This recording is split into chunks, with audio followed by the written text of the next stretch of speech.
My name is Kathy. I'm one of Carroll's daughters. And if you know the dynamic of our family, you know that I would be voted the least likely one to be able to stand up here without falling apart into tears. But I promise that I will do my best.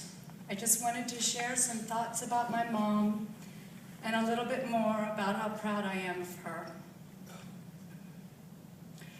Cancer is ugly, but my mom made it beautiful. Cancer takes away, and my mom found a way to give blessings through this whole experience. Her number one prayer since the reoccurrence of it was not necessarily for healing, but it was to be a blessing to others. Cancer is selfish, and my mom made cancer unselfish. One day at church after the service, she wanted to ask the pastor to anoint her with healing oil. She and Brian stood and waited their turn as there was one person, a lady, in front of them. And after that lady was done being anointed and had left, Mom asked the pastor if he minded sharing what he could about the other lady's condition. It turned out that that other lady had a similar circumstance to my mom's. And my mom asked that they take time out to pray for the other lady's healing. And another day in the hospital, her nurse was helping Mom with her discomfort, and a different nurse buzzed in the room from the intercom at the nurse's station and told Mom's nurse that in the next room there was someone who was sick to her stomach and that she needed help when she was done helping Mom. And Mom told the nurse to please go help the other person first, that she could wait. Cancer is selfish, and my mom made cancer unselfish. Cancer is consuming, energy zapping, exhausting, and lonely. And my mom defied all of these things. She marveled us with her energy level most days. She went to every baseball, basketball, and football game that we would let her go to of her grandsons. She showed up at the Rock at the elementary school wanting to help paint "Happy Birthday" to Christopher on it right after chemo one day. She would be caught out on a few occasions doing her exercises at Curves, going to play bridge, even hosting it at her home, ministering to and having over for dinner friends that she had met at the chemo lab who had lost loved ones to cancer, shopping for a special hair gel for short hair trying to grow back after chemo, even searching for just the right hoop earrings that would dangle perfectly underneath her new wigs.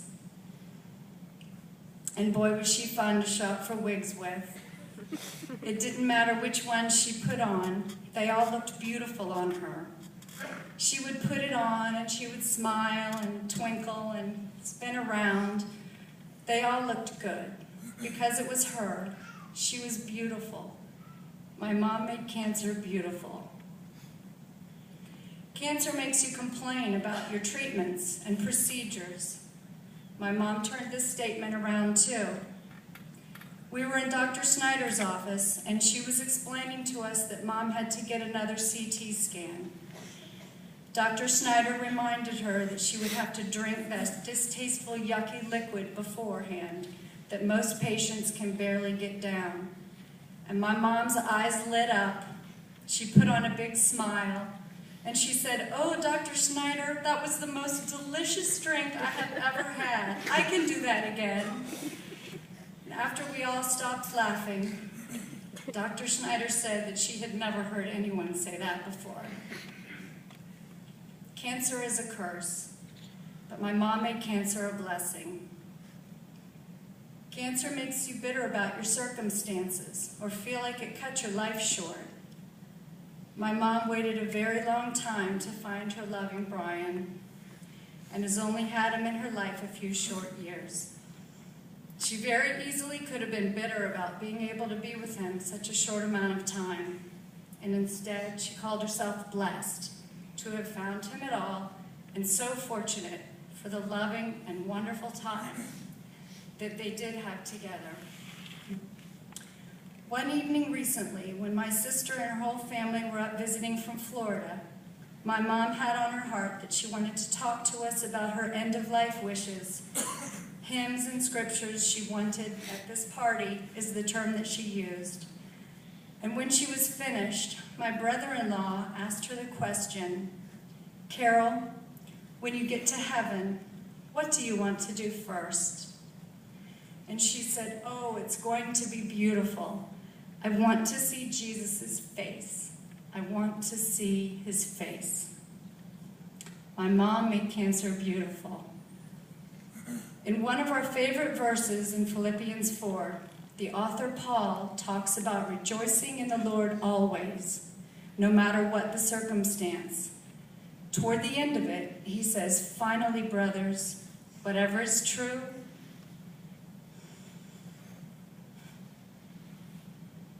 whatever is noble, whatever is lovely, whatever is admirable, if anything is excellent or praiseworthy, think about such things. Whatever you have learned or received or heard from me or seen in me, put it into practice, and the God of peace will be with you." One of these last days, I was hugging Mom goodbye for the day and getting ready to leave. And it was one of those really special hugs. It was extra tight and it was extra long. And after a while, she pulled me back and our eyes were just inches from each other. And she said, "Kathy, I know it's hard to believe this, but this is such a wonderful time of my life. I feel the love of so many friends and family, and I am at peace." God said that in the verse that I had just read, that his peace would be with us. And she put that scripture into practice, and his promise came true for her. And because of that, my mom made cancer beautiful. I love you, Mom.